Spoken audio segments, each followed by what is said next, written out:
धन विज्ञान को क्या कहा जाता है? दोस्तों, जिस विज्ञान में रक्त से संबंधित अध्ययन किया जाता है उसे हेमेटोलॉजी कहा जाता है। यानी इसका ऑप्शन नंबर डी इसका ठीक हो जाएगा। बात करते हैं इस क्वेश्चन की ऑप्शंस की। हेपेटोलॉजी, दोस्तों हेपेटोलॉजी में इसमें रेंगने वाले जीवों का अध्ययन किया जाता है। जबकि हॉर्टिकल्चर में दोस्तों इसे हिंदी में उद्यान विज्ञान कहा जाता है। इसमें फल फूल सब्जी तथा पौधों का अध्ययन किया जाता है। बात करते हैं पेडोलॉजी की। दोस्तों पेडोलॉजी से संबंधित है मृदा विज्ञान, यानी इसमें मिट्टी व मिट्टी के प्रकारों का अध्ययन किया जाता है। नेक्स्ट क्वेश्चन,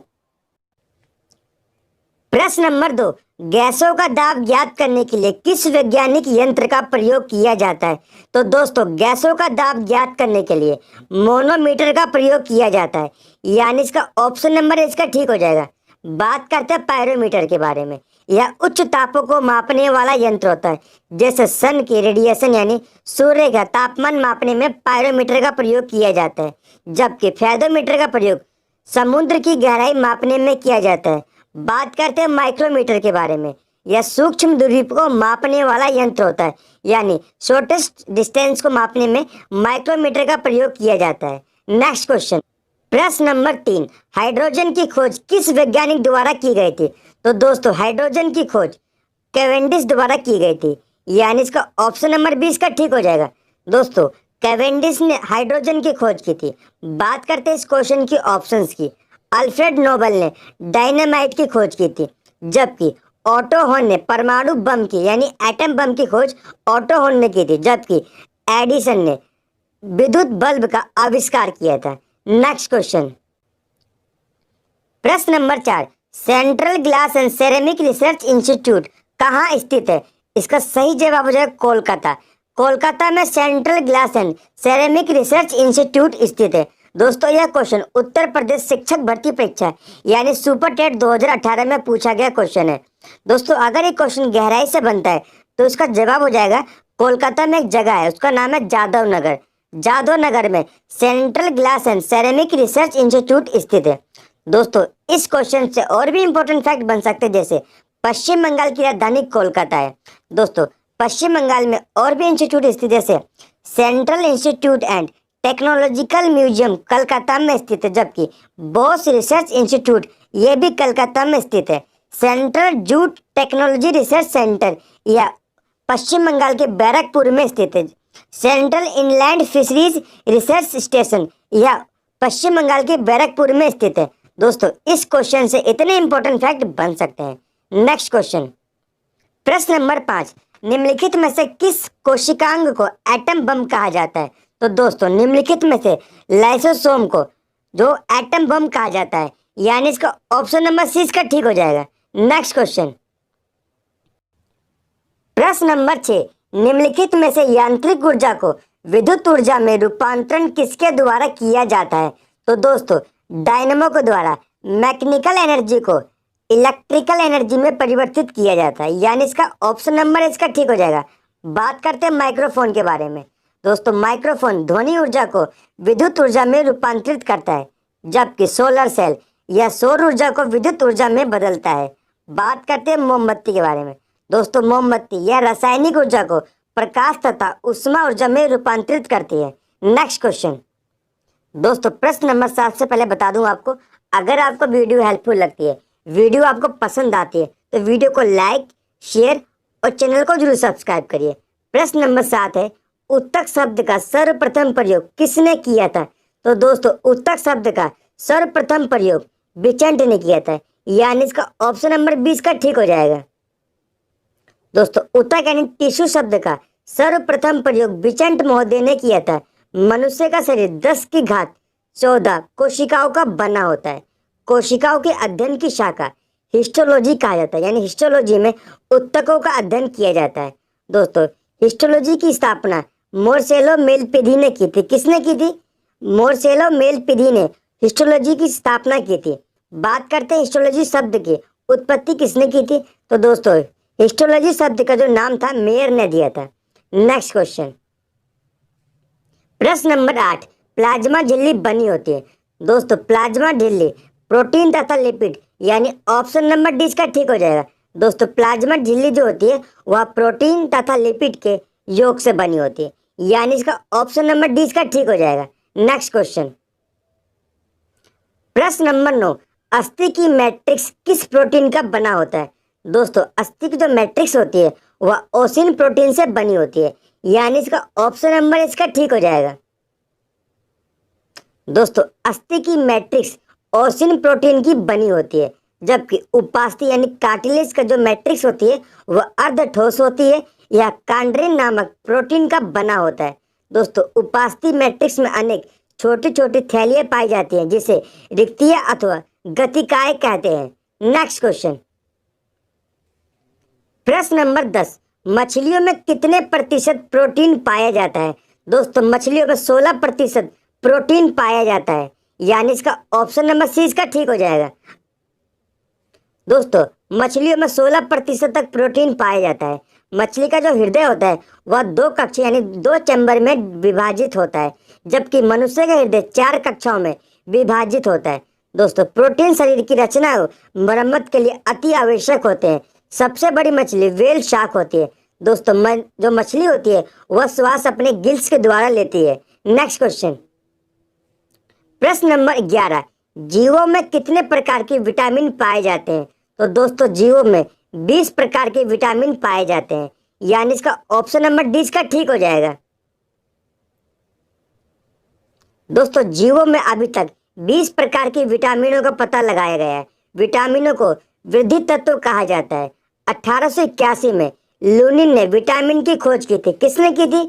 1881 ईस्वी में लूनिन महोदय ने विटामिन की खोज की थी, जबकि विटामिन थ्योरी हाफकिंग एवं फंक ने 1912 में दी थी। विटामिन 20 प्रकार के होते हैं, जिसमें से 13 प्रकार के जो विटामिन होते हैं हमारे शरीर में अति आवश्यक होते हैं। विलेयता के आधार पर विटामिन को 2 प्रकार से विभाजित किया जाता है, एक वसा में घुलनशील विटामिन, दूसरा जल में घुलनशील विटामिन। बात करते हैं जल में घुलने वाले विटामिन को, कौन कौन से? विटामिन बी तथा विटामिन सी जो होते हैं वह जल में घुलनशील होते हैं, जबकि ए, डी, ई और के यह वसा में घुलनशील विटामिन होते हैं।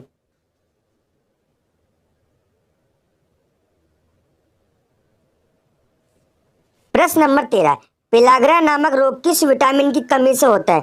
दोस्तों यह क्वेश्चन काफी इंपॉर्टेंट है। यह एसएससी तथा यूपी टेट में पूछा गया क्वेश्चन है। दोस्तों पेलाग्रा जो रोग होता है विटामिन B5 की कमी से होता है, यानी इसका ऑप्शन नंबर डी इसका ठीक हो जाएगा। दोस्तों बात करते हैं विटामिन B1 के बारे में। दोस्तों विटामिन B1 होता है, इसकी कमी से बेरी बेरी रोग हो जाता है, जबकि विटामिन B3 की कमी से बांझपन होता है, जबकि विटामिन B12 की कमी से मनुष्य में एनीमिया रोग हो जाता है, यानी रक्त की कमी हो जाती है। विटामिन B5 की कमी से पेलाग्रा रोग हो जाता है। नेक्स्ट क्वेश्चन, प्रश्न नंबर 14, किस विटामिन को संक्रमण रोधी विटामिन कहा जाता है? तो दोस्तों विटामिन ए को संक्रमण रोधी विटामिन कहा जाता है, यानी इसका ऑप्शन नंबर इसका ठीक हो जाएगा।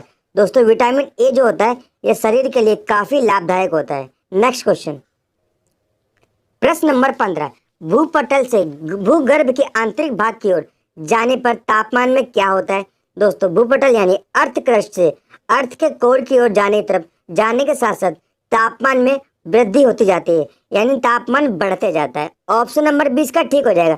दोस्तों अगर आप अर्थ क्रस्ट यानी सरफेस से नीचे की तरफ जाएंगे खोदते हुए जमीन को, तो आपको तापमान बढ़ता हुआ महसूस होगा। यह तापमान कितना बढ़ता है आइए जानते हैं इस क्वेश्चन से रिलेटेड इंपॉर्टेंट फैक्ट के बारे में। दोस्तों भूपटल से भूगर्भ की आंतरिक भाग की ओर जाने पर तापमान में वृद्धि होती जाती है। यह प्रत्येक 32 मीटर पर 1 डिग्री सेल्सियस के तापमान में वृद्धि हो जाती है। दोस्तों मोस्ट इंपॉर्टेंट फैक्ट है, आप इन्हें नोट करते चलिए। हर 32 मीटर की गहराई पर आपको 1 डिग्री सेल्सियस का तापमान वृद्धि पाएगा। नेक्स्ट क्वेश्चन, प्रश्न नंबर 16, पादप कोशिका तथा जंतु कोशिका से किस प्रकार से भिन्न होती है? दोस्तों पादप कोशिका और जंतु कोशिका में मेन जो मुख्य अंतर होता है वह कोशिका भित्ति के कारण होता है, यानी इसका ऑप्शन नंबर 20 का ठीक हो जाएगा। नेक्स्ट क्वेश्चन, प्रश्न नंबर 17 मोस्ट इंपोर्टेंट क्वेश्चन है। दोस्तों यह उत्तर प्रदेश शिक्षक पात्रता परीक्षा तथा यूपीपीएससी में पूछा गया क्वेश्चन है। क्षोभ मंडल की औसत ऊंचाई कितनी होती है? दोस्तों क्षोभ मंडल यानी ट्रोपोस्फीयर की जो एवरेज हाइट होती है वो 12 से लेकर 14 किलोमीटर के बीच में होती है। यानी इसका ऑप्शन नंबर डी इसका ठीक हो जाएगा। आइए दोस्तों इस क्वेश्चन से रिलेटेड इंपॉर्टेंट फैक्ट डिटेल में जानते हैं। दोस्तों वायुमंडल की सबसे निचली परत यानी क्षोभ मंडल होती है। क्षोभ मंडल को इंग्लिश में ट्रोपोस्फेयर कहा जाता है। दोस्तों मौसम संबंधित सभी घटनाएं क्षोभ मंडल में घटित होते हैं। यानी जितने प्रकार के मौसम होते हैं, बादल का बनना, वर्षा होना, आंधी तूफान आदि सभी क्षोभ मंडल यानी ट्रोपोस्फेयर में ही घटित होते हैं। दोस्तों ध्रुव पर इसकी ऊंचाई 8 किलोमीटर, जबकि इक्वेटर यानी विषुवत रेखा पर इसकी जो ऊंचाई होती है वह 18 किलोमीटर होती है, जबकि जो इसकी एवरेज हाइट होती है वो 12 से लेकर 14 किलोमीटर होती है। यह गर्मी व सर्दी में घटती बढ़ती रहती है। दोस्तों प्रत्येक 165 मीटर की ऊंचाई पर जो तापमान होता है 1 डिग्री सेल्सियस कम होता जाता है। यह सबसे खासियत होती है ट्रोपोस्फियर की। दोस्तों इस क्वेश्चन से इतने इंपॉर्टेंट फैक्ट बन सकते हैं। नेक्स्ट क्वेश्चन, प्रश्न नंबर 18, किस प्रकार के बादलों को भेड़ मेघ अथवा ऊन के प्रकार के मेघ कहा जाता है? तो इसका सही जवाब हो जाएगा एल्टोकेमुलस क्लाउड्स को भेड़ मेघ अथवा ऊन के प्रकार के मेघ कहा जाता है। यानी इसका ऑप्शन नंबर है इसका ठीक हो जाएगा। दोस्तों आइए इस क्वेश्चन से रिलेटेड इंपॉर्टेंट फैक्ट डिटेल में जानते हैं। दोस्तों एल्ट्रोकेमुलस क्लाउड यह बादल परतों में पाए जाते हैं यानी लेयर्स में पाए जाते हैं। बात करते हैं निम्बो स्टेटस के बारे में। यह बादल काले रंग का होता है जो निरंतर वर्षा तथा हिम देते हैं। इन्हें निम्बो स्टेटस बादल कहा जाता है। बात करते हैं एल्ट्रोस्टेटस की। यह सूर्य तथा चंद्रमा को पूर्ण रूप से ढक लेते हैं। यह उच्च स्तरीय मेघ बादल होते हैं। यह वर्षा का पूर्व आभास देने वाले बादल होते हैं। कौन होते हैं? वर्षा का पूर्व आभास एल्ट्रोस्टेटस बादल देते हैं। दोस्तों बात करते हैं सीरियस क्लाउड्स की। यह मेघ चक्रवात के आने के संकेत होते हैं। दोस्तों ये सभी बादलों के प्रकार हैं। आप इन्हें अपने नोटबुक में नोट करते चलिए। नेक्स्ट क्वेश्चन, प्रश्न नंबर 19, निम्नलिखित में से कृत्रिम पायस का उदाहरण कौन सा है? तो दोस्तों निम्नलिखित में से जो कृत्रिम पायस का उदाहरण है वह पेंट है। यानी इसका ऑप्शन नंबर सी इसका ठीक हो जाएगा। आइए दोस्तों इस क्वेश्चन से रिलेटेड इंपॉर्टेंट फैक्ट डिटेल में जानते हैं। दोस्तों पायस यानी इमोल्यूशन, जब किसी कोलाइडी में एक द्रव के सारे कण दूसरे द्रव के सारे कण में प्रतिस्थापित हो जाते हैं लेकिन पूरी तरह से नहीं मिलते, इसे पायस कहते हैं। दोस्तों पायस बनाने की जो प्रक्रिया होती है वह पायसीकरण कहलाती है। दूध जो होता है प्राकृतिक पायस का उदाहरण है, जबकि जो कृत्रिम होता है वो पेंट होता है। पेंट कृत्रिम पायस का उदाहरण है। नेक्स्ट क्वेश्चन, दोस्तों आज की वीडियो का अंतिम प्रश्न, प्रश्न नंबर 20, कांसा निम्नलिखित में से किस मिश्र धातु से बनाया जाता है? तो दोस्तों इसका सही जवाब हो जाएगा, जो कांसा होता है वो तांबा तथा टीन से बनाया जाता है। यानी इसका ऑप्शन नंबर इसका ठीक हो जाएगा। दोस्तों तांबा तथा टीन से कांसा यानी ब्रॉन्ज बनाया जाता है। तांबा तथा जिंक से पीतल बनाई जाती है। आदि मानव द्वारा सबसे पहली धातु तांबा ही खोजी गई थी। दोस्तों आज की वीडियो से इतने इंपॉर्टेंट क्वेश्चन बन सकते हैं। दोस्तों मुझे आशा है कि आपको ये वीडियो पसंद आई होगी। अगर आपको वीडियो पसंद आई तो वीडियो को लाइक, शेयर और चैनल को जरूर सब्सक्राइब करिए। दोस्तों आपको इस वीडियो